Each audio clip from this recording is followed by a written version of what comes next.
চলছে ইরান ইসরায়েলের সংঘাত। গত শুক্রবার রাতে শতাধিক ক্ষেপণাস্ত্র নিক্ষেপের মাধ্যমে অপারেশন ট্রু প্রমিস 3 শুরু করেছে ইরান। ইরানের প্রতিশোধমূলক হামলা শুরু হলে ইসরায়েলের প্রধানমন্ত্রী বেনিয়ামিন নেতানিয়াহু আতঙ্কিত হয়ে দপ্তর ছেড়ে চলে যান। সিএনএন জানিয়েছে, ইরানের প্রতিশোধমূলক হামলার পর ইসরায়েলের প্রধানমন্ত্রী বেনিয়ামিন নেতানিয়াহু ও প্রতিরক্ষা মন্ত্রী ব্যাংকারের ভেতর আশ্রয় নিয়েছেন।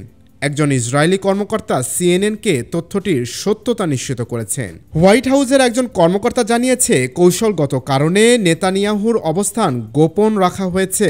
ইসরায়েলি গণমাধ্যম সহ বিভিন্ন সূত্রের বরাত দিয়ে ইরানের রাষ্ট্রীয় গণমাধ্যম ইরনা বলছে, সম্ভবত নেতানিয়াহু গ্রিসে পালিয়েছেন। তবে তথ্যটির সত্যতা যাচাই করা সম্ভব হয়নি। ইরনা জানায়, দুটি যুদ্ধবিমানের পাহারায় নেতানিয়াহুর বিমান উইং অব জায়নকে দখলকৃত অঞ্চলের বাইরে দেখা গেছে। অজ্ঞাত গন্তব্যের দিকে যাচ্ছিল সেগুলো।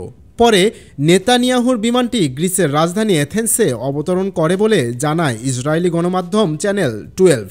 এদিকে হামলা থেকে বাঁচতে ইসরায়েলি সাধারণ নাগরিকদেরও আশ্রয় কেন্দ্রে যেতে বলা হয়েছে, কারণ ইরানের এবারের হামলা যে কোনো সময়ের চেয়ে ব্যাপক।